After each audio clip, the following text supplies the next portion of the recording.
Bueno, el Evangelio de Marcos. En todo lo anterior, ¿no? Hasta mediados del siglo XIX se pensaba que Mateo era el Evangelio más antiguo, es lo que antes comenté. El Evangelio de Marcos se consideraba, eso es muy importante, un resumen más bien tosco del Evangelio de Mateo. Pues claro, se han suprimido todos, pensando que Mateo era el primero, pero hombre, como hasta todos los discursos de Mateo. O sea, este hombre ha hecho un resumen malo. Sí, era. A partir del método de la crítica histórica se ha llegado a una conclusión generalizada. El Evangelio de Marcos es el más antiguo. Esto ya nadie lo duda, ¿eh? Nadie lo duda. Se acepta de forma generalizada que el Evangelio de Marcos se escribió antes de la destrucción de Jerusalén. También Juan Mateo, tras un análisis interno del texto, afirma que este Evangelio se escribió antes del Concilio de Jerusalén, antes del año 49. Y ya digo, Juan Mateo, yo tuve la suerte de tener a Juan Mateo como profesor mío en Roma, y le debo mucho a él, y yo creo que también en algo hemos sido grandes amigos, hasta que murió, grandes amigos. Y algo, lo que me fascinaba de él era su cariño a Jesús. ¿Cierto? Se acepta generalmente que el autor del Evangelio es el Juan Marcos que aparece en Hechos. Pues tenemos bastantes datos de este Marcos, ¿sí? Tenemos bastantes datos. No es un ser anónimo. Mira, es hijo de María, en cuya casa estaba reunida la comunidad cristiana cuando Pedro estaba encarcelado. ¿Acordáis de aquel episodio? Hasta que entró un ángel y le desató y volvió a casa de esta María, donde la comunidad cristiana estaba reunida pidiendo por Pedro. O sea que, hijo de esta María. Acompaña a Pablo y Bernabé en sus campañas evangelizadoras. Lo que está muy cerca de las primeras. El motivo de conflicto entre Pablo y Bernabé, hasta el punto de separarse, se pelean Pablo y Bernabé por culpa de Marcos. O sea que ahí no me quiero detener tampoco, entonces no hay manera. En 4 cartas se da saludos y recuerdos de parte de Marcos. Pues en Timoteo, Filemón, o sea que hasta activo estaba con Pablo en la cárcel de Roma. El Evangelio de Marcos sirve como estructura narrativa básica para Mateo y Lucas. Ya lo he repetido. A diferencia de los Evangelios de Mateo y Lucas, que empiezan con relatos de la infancia, ya sabéis, y el de Juan, que empieza con un prólogo, pues Marcos entra directamente en materia. Directamente. Orígenes de la buena noticia de Jesús Mesías, Hijo de Dios. Como estaba escrito en el profeta Isaías: mira, envío mi mensajero delante de ti, él preparará tu camino. Se presentó Juan Bautista en el desierto, proclamando un bautismo en señal de enmienda para el perdón de los pecados. Es que muy resumido. En el bautismo de Jesús no hubo discípulos como testigos. Todavía no había nada. Jesús debió contar su experiencia en más de una ocasión, porque el episodio quedó muy grabado. Y entonces, si no hubiera ocurrido, es difícil que ellos hubieran imaginado. El dato es más llamativo porque el bautismo de Jesús era un hecho incómodo para la primera comunidad cristiana. Pero hombre, si Jesús es más que Juan, ¿cómo se va a dejar bautizar por él?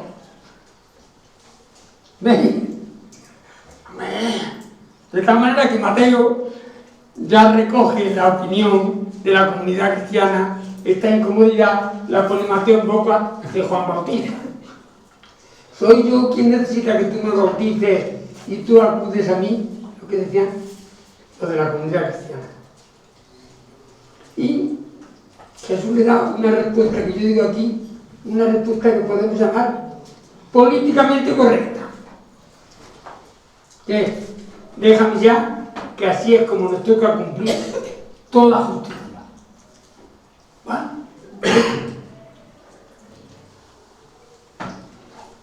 Este es el relato del bautismo de Jesús en el Evangelio de Marcos. Ahora vamos a volver al Evangelio de Marcos, que es el que estamos analizando. Sucedió que en aquellos días llegó Jesús desde Nazaret de Galilea y Juan lo bautizó en el Jordán.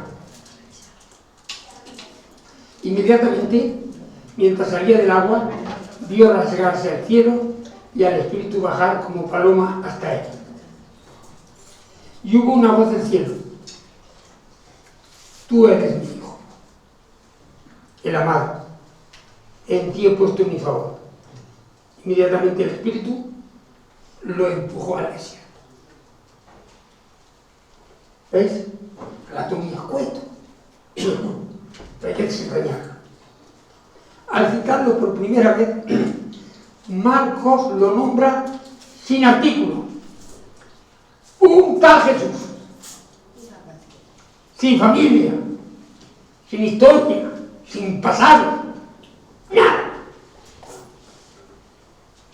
Un tal, conocéis el libro de Un tal Jesús de López Vigil, ¿no? El título es Un tal Jesús.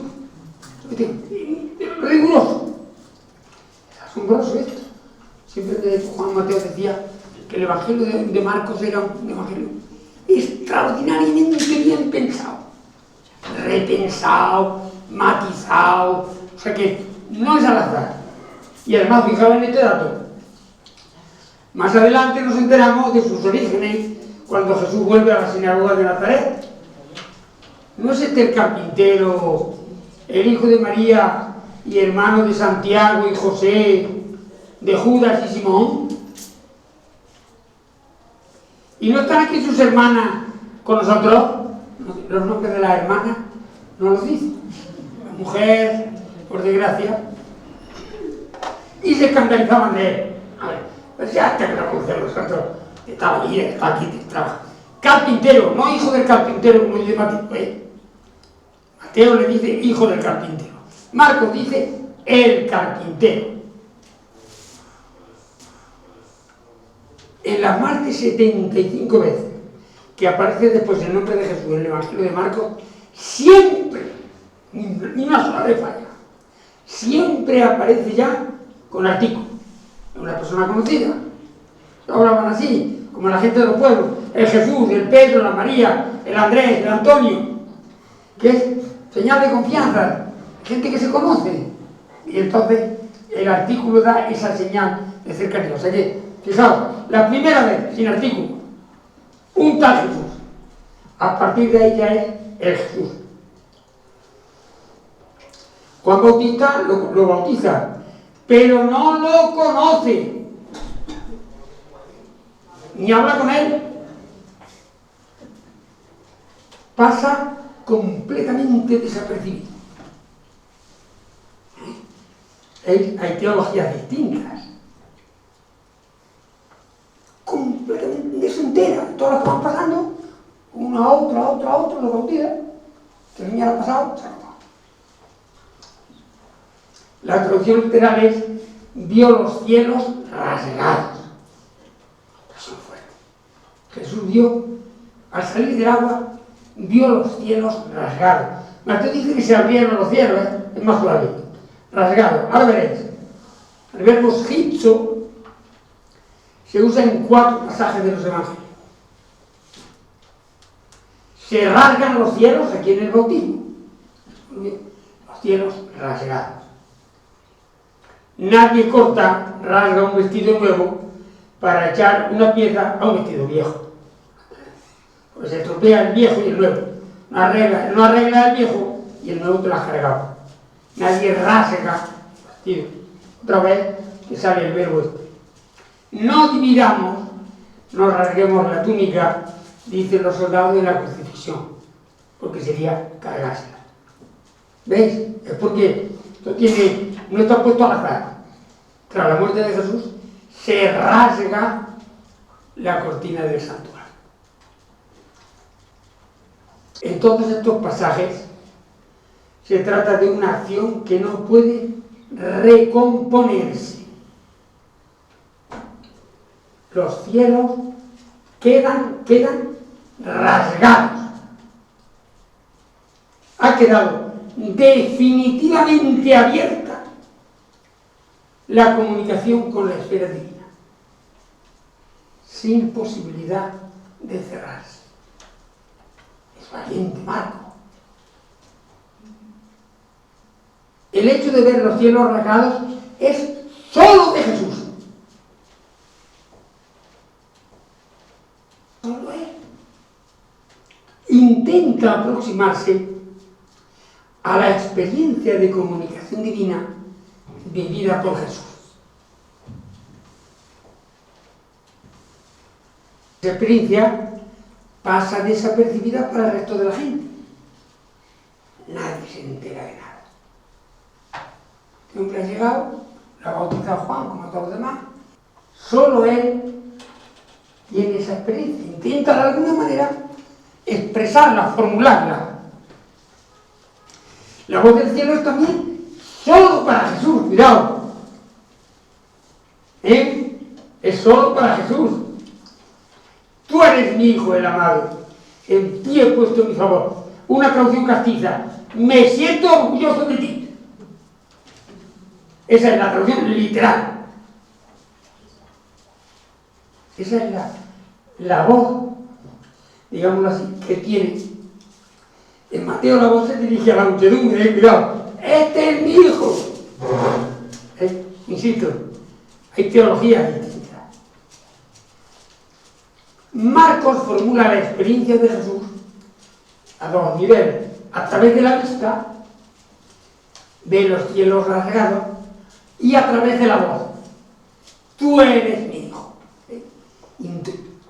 Intenta expresar experiencias interiores que son inexpresables, inefables, y es donde es la palabra, con imágenes externas. Se trata de una experiencia interior que no es necesariamente puntual, pero que debió tener un momento de especial intensidad. En ese momento Jesús debió de tener una experiencia muy intensa de cercanía de Dios, que Dios era su Padre. Lo percibió de una manera especialmente intensa, y así la transmitió.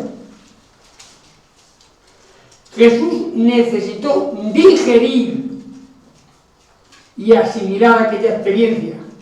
Cuidado.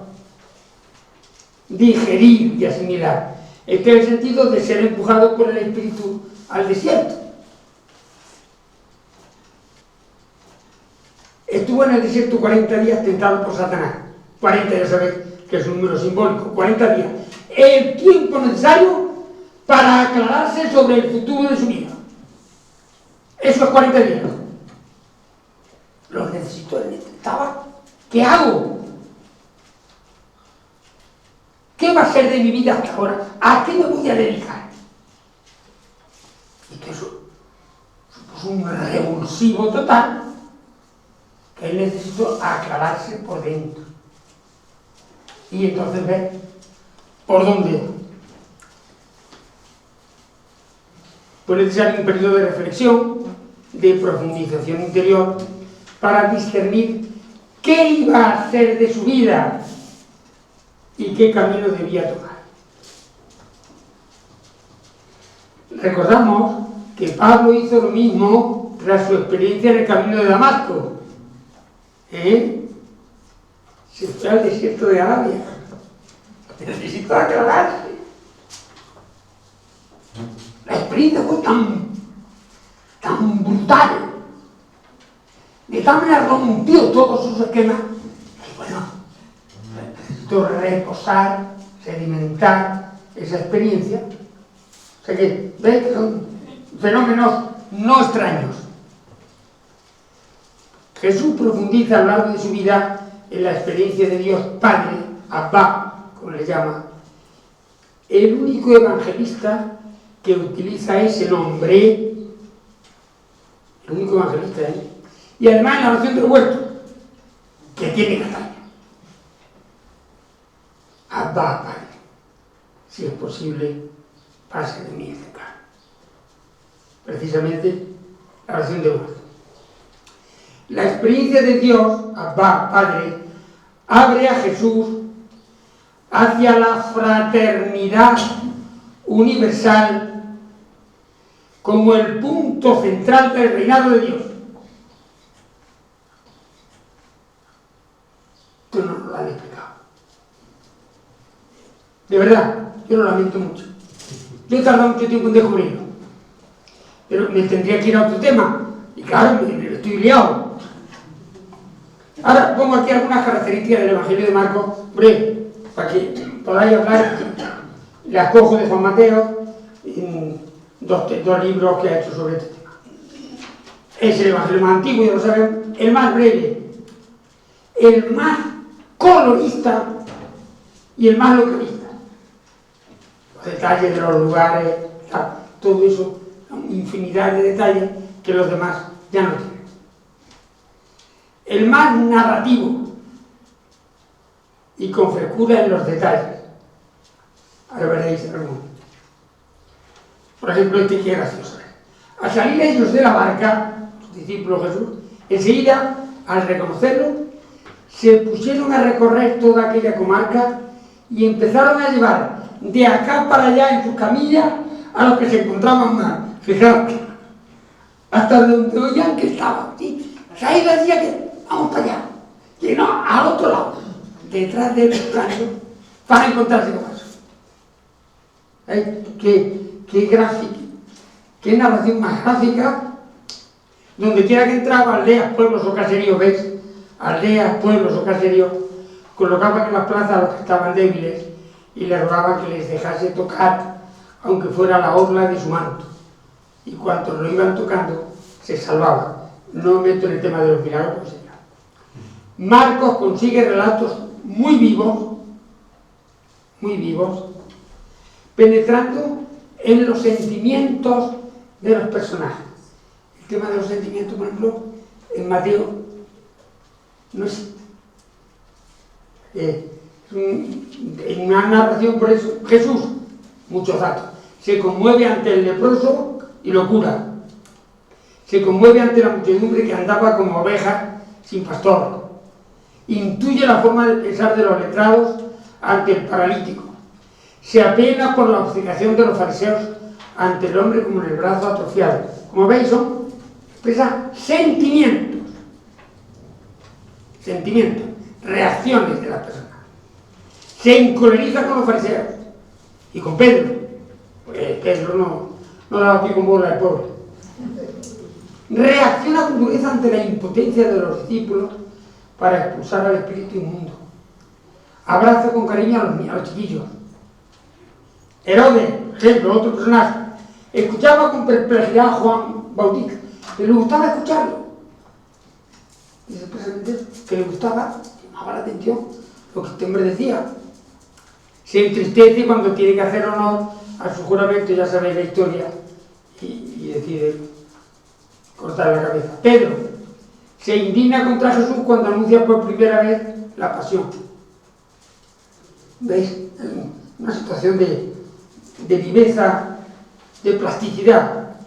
No sabe cómo reaccionar en la transfiguración porque estaban aterrados. Las mujeres salen huyendo del sepulcro por el terror y el espanto que les entró. Estos son sentimientos. Marcos no parece tener un plan preconcebido. Esto en Mateo está clarísimo. Bueno, Juan mucho más. No parece tener un plan preconcebido. La realidad se impone, le interpela y Jesús da respuesta a cada situación. Ante un hecho, tiene que reaccionar Entonces, su forma de actuar entra en conflicto inmediato con la religión oficial, con el poder político. ¿Por qué? Es importante. La experiencia que tiene Jesús de Dios como Padre y de la fraternidad humana le lleva al convencimiento de que lo radical es esa fraternidad, y el que la gente no sufra, o sufra lo menos posible. Y claro, la ley no. Si entra en conflicto y produce sufrimiento humano, este relato es precioso. Vamos, creo que vale la pena. Entró de nuevo en una sinagoga y había un hombre con el brazo atrofiado. Estaban al acecho, fijaos que ver tan expresivo. Estaban al acecho. ¿Sabéis lo que es? O sea, tú pones una trampa a un animal, te esconde y está al acecho para que pinte y te encargue. Estaban al acecho para ver si lo curaba en sábado y presentar una acusación contra él. Ahora, suelta el trapo, ¿eh? Ahora veréis. Le digo al hombre del brazo atrofiado, levántate y ponte en medio. Impresionante. Y a ellos les pregunto, ¿qué está permitido en sábado? ¿Hacer bien o hacer daño? ¿Salvar una vida o matar? La interpelación. Ellos guardaron silencio. ¿Veis? Cuando la religión no está al servicio del ser humano, sino que la ley no se esclaviza. Ellos guardaron silencio. La pregunta era echándoles en torno una mirada de ira, dura la palabra, o de cólera, de indignación.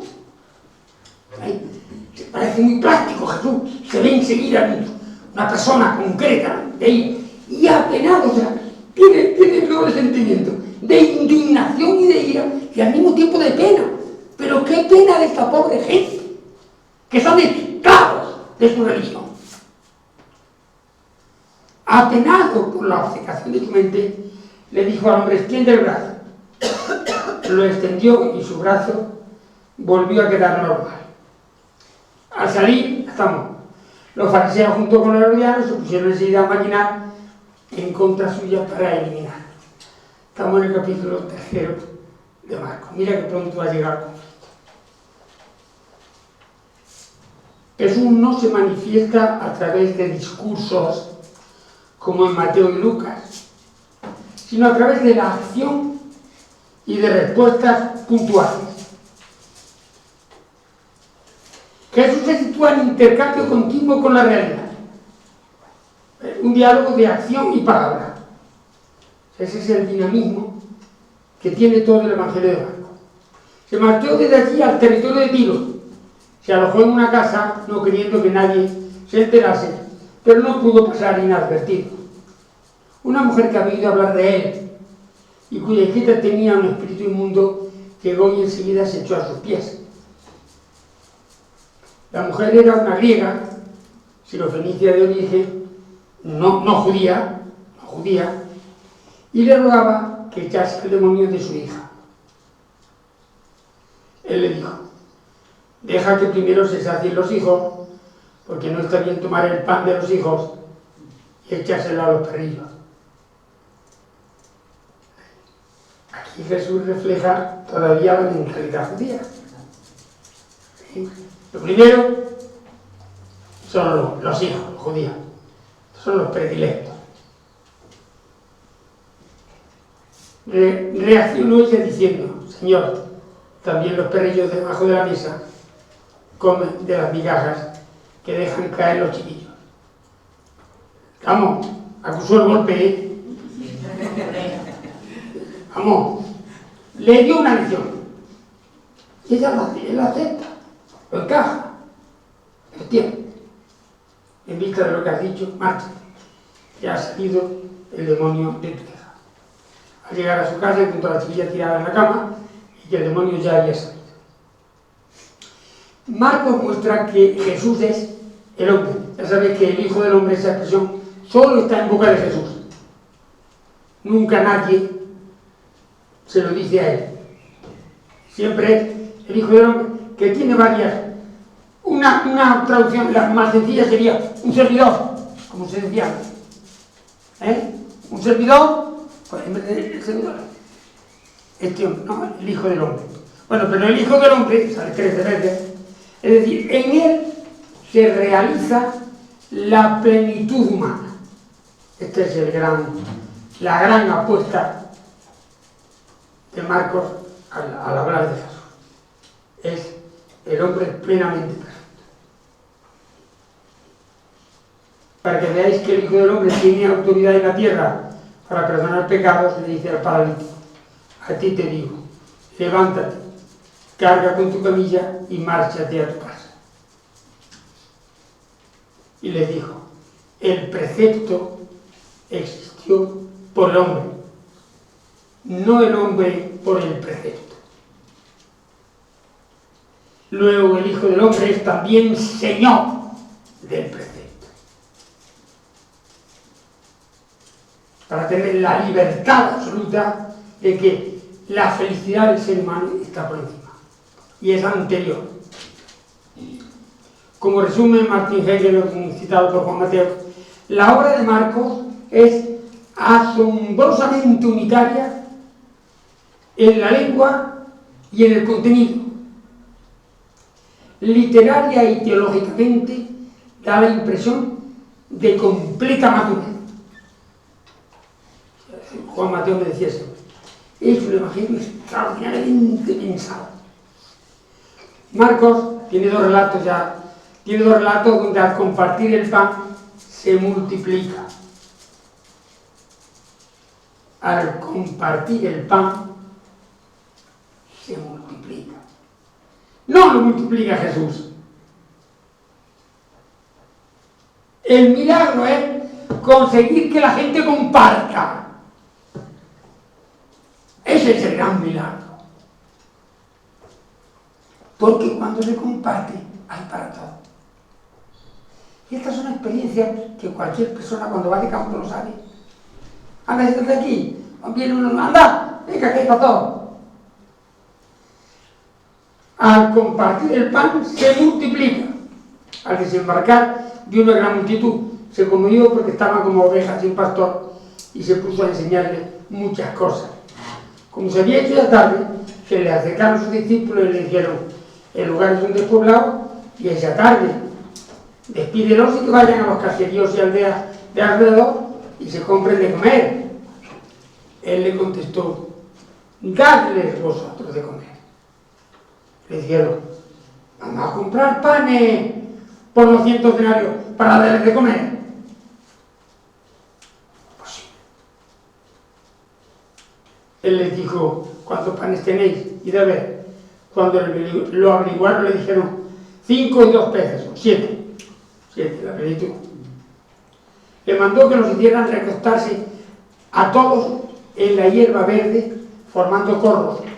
El Evangelio de Marcos es muy simbólico. Formando corros. ¿Qué es un corro? Corros. Grupos de amigos e iguales, sin número fijo de personas, ni nadie que presida. Joder.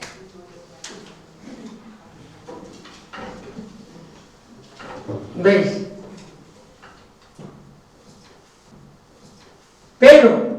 Pero se echaron formando cuadros de 100 y de 50.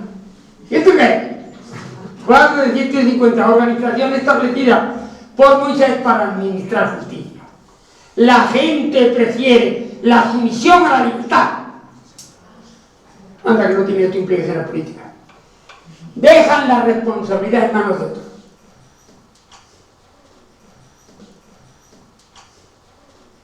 Comieron todo hasta saciarse y recogieron de trozos 12 cestos llenos también de los peces. Los que comieron eran 5.000 hombres adultos. no hay protagonismo de Jesús. No hay reacción de admiración o alabanza por parte de la multitud. Aquello pareció algo completamente normal. A medida que se reparte el alimento y se acepta, se multiplica. A medida que se comparte, va sobrando. Fijaos que esto es algo asombroso. Como programa político. Recogieron de trozos de 12 cestos llenos. La solidaridad de los pobres es capaz de saciar el hambre de todo Israel. 12 cestos. ¿Ves cómo hay un simbolismo muy fuerte, pero claro, unas interpelaciones, unos trallazos que nos da Marcos, tremendo.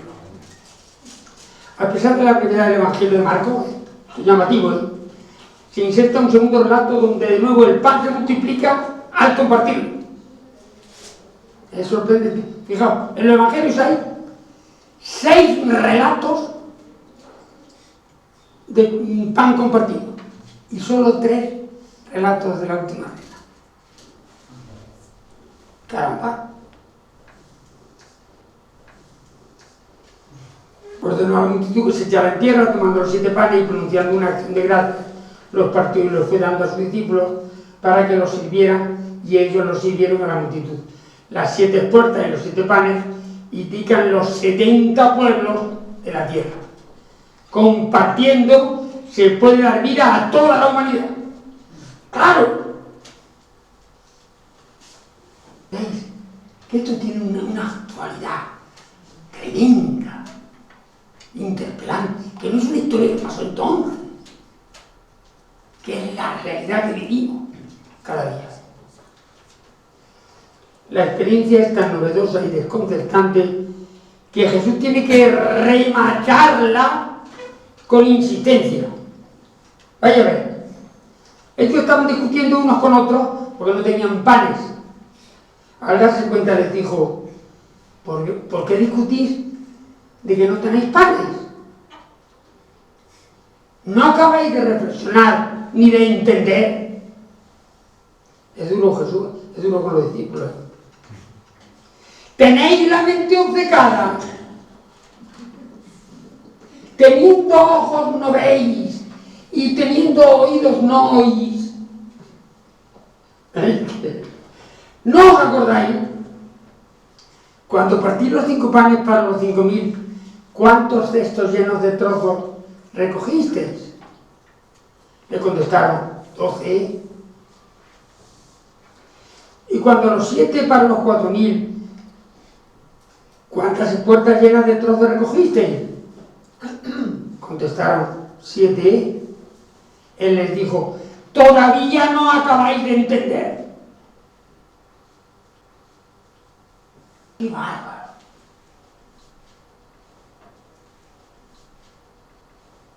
A mitad de su Evangelio Marcos, ¿por dónde voy? A mitad de su Evangelio Marcos sitúa una interpelación que va dirigida a toda persona que cree en Jesús. Esto sí, yo esto sí quiero, es muy importante. A mitad del Evangelio. Salió Jesús con sus discípulos para las aldeas de Cesarea de Filipo. En el camino hizo a sus discípulos esta pregunta: ¿quién dicen los hombres que soy yo? Ellos le contestaron: Juan Bautista, otros Elías, otros en cambio uno de los profetas. Entonces él les preguntó: ¿y vosotros quién decís que soy yo? Contestó Pedro diciéndole: tú eres el Mesías. Marcos no dice nada de tú eres Pedro y sobre la piedra, eso nada. Tú eres el Mesías. Pero él les conminó a que nadie dijera en aquello acerca de él. A lo largo de la vida,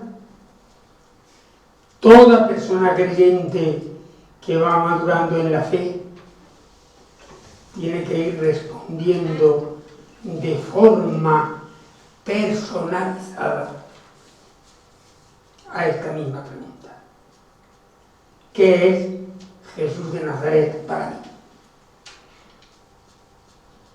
Esto es lo que pretende el Evangelio. Vosotros, ¿y tú quién dices que soy yo? Es situarnos ante el mensaje. A partir de esta escena Jesús se encuentra con una gigantesca y doble tarea. Madre mía. Primera, desmarcarse rotundamente del Mesías nacionalista y revanchista que daría a Israel todo el poder religioso y político como único intermediario anterior. Esta era la expectativa que ellos tenían del Mesías. Iba a construir, iba a machacar a sus enemigos, Israel iba a ser poderoso y todos tenían que pasar por Israel para acercarse a Dios. Aquí pongo un paréntesis. ¿Os suena la Iglesia Católica es la única religión verdadera? ¿O fuera de la Iglesia no hay salvación? No hay manera. No hay manera.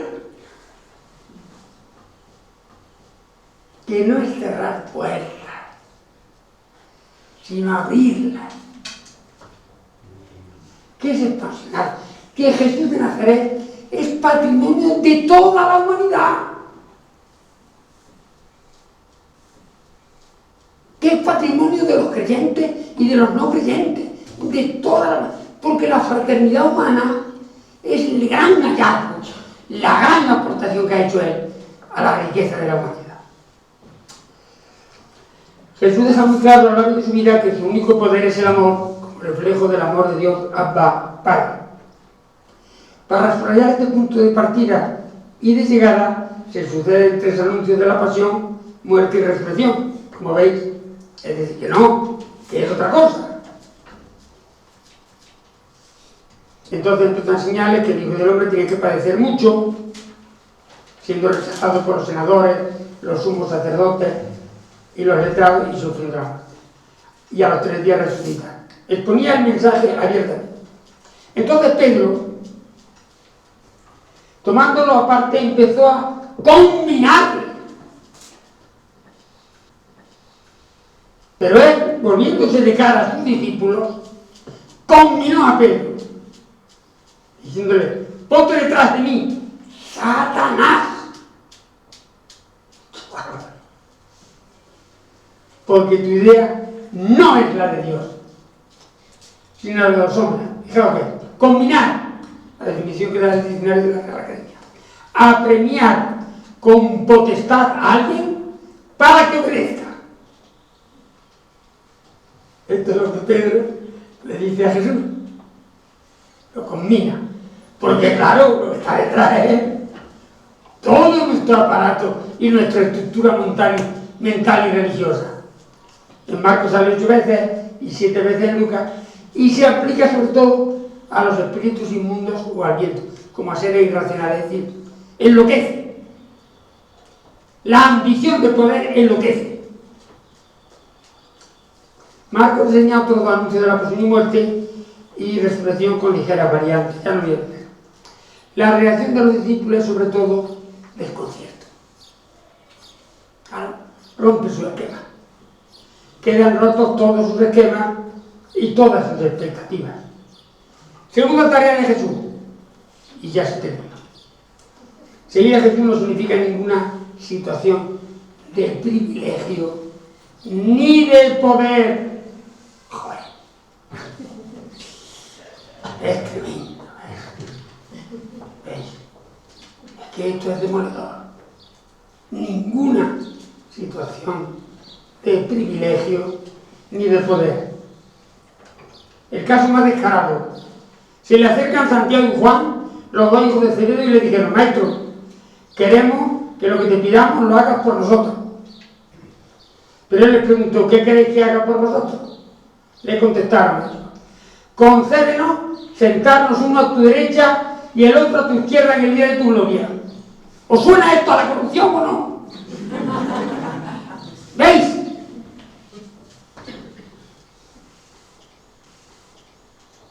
Con todo claro. Oye, nosotros la queremos de taja. No sabéis lo que pedís.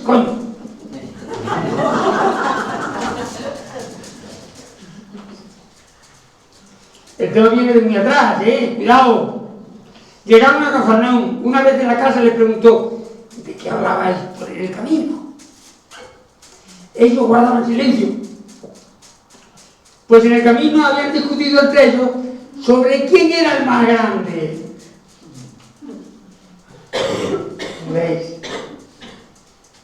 ¿Veis? Entonces se sentó. En eso tenía también Jesús una paciencia grande, porque vamos, hay que echarle con la parte. Al personaje que se sentó, llamó a los 12 y les dijo: si uno quiere ser primero, ha de ser el último de todos y servidor de todos. Y cogiendo a un criadito, dice niño, palabra de contexto, cogiendo a un criadito lo puso en medio de ellos, lo abrazó y les dijo: el criadito, ¿qué es el criadito? El chiquillo, pequeño servidor, es al mismo tiempo el último de todos por su edad y por su oficio. Fijaos, el más pequeño por edad, los chiquillos, los recados, esto y lo otro, y por el servicio. Entonces, lo abrazó, se identificó con él, en el sentido de abrazarlo, se identificó con él, con su situación de último y de servidor. Quien acoge a uno de estos chiquillos como si fuera a mí mismo, me acoge a mí. Y el que me acoge a mí, más que a mí, acoge al que me ha enviado. El Evangelio de Marcos termina muy abierto. Abierto a la búsqueda, al desconcierto y a la esperanza. Fijaos el relato final, como termina el Evangelio de Marcos. Transcurridos el día de precepto, María Magdalena, María la de Santiago y Salomé compraron aromas para ir a embalsamarlo. El día del precepto, como sabéis, terminaba al ponerse el sol. Por tanto, el domingo, el sábado, al ponerse el sol, ya terminaba el día del precepto y fueron en esa tarde a comprar aromas. Primera de la semana, muy de mañana, fueron al sepulcro ya salido el sol. Se decían unas a otras: ¿quién nos correrá la losa de entrada del sepulcro? Al levantar la vista, observaron que la losa estaba corrida y era muy grande. Entraron en el sepulcro y vieron a un joven sentado a la derecha, envuelto en una vestidura blanca, y se quedaron completamente desconcertados. Él les dijo: no os desconcertéis, buscáis a Jesús el Nazareno. Jesús el Nazareno, el crucificado. Ha resucitado, no está aquí. Mirad el lugar donde lo pusieron. Y ahora, marchaos. Decid a sus discípulos, y en particular a Pedro, que va delante de vosotros a Galilea. Allí lo veréis como os había dicho. Salieron huyendo del sepulcro, del temblor y el espanto que les entró, y no dijeron nada a nadie del miedo que tenían. Y aquí termina el Evangelio. Abierto. El reto es cada persona. Te deja en esa pregunta y en esa interpretación. Pispar, perdonad el rollo. Ya está bien.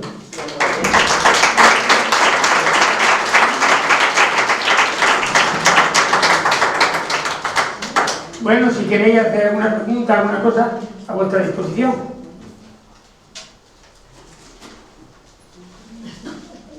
Como decía que yo tengo nada más que una pregunta. Todo. Pues le diremos que no nos hemos cansado, hemos estado muy bien atentos a todos los puntos de lo que nos sigue diciendo, porque nos interpela y nos llena, y esa es la inquietud que tenemos todos. con ilusión hemos estado escuchando. Aunque usted me parecía que como que nos cansaba, de cansarnos nada, al revés. O sea, que ya están más difíciles. Sí. Bueno, nos vamos, ¿no? Yo creo que ya... Yo sí que me gustaría darle las gracias por la naturalidad con que lo ha expresado. Entonces como que se hace más vivo y se hace más... resuena más. Cosas que las hemos oído tantas veces y que también algunas interpretaciones que has hecho dan pie a que nos lo pensemos otra vez de nuevo.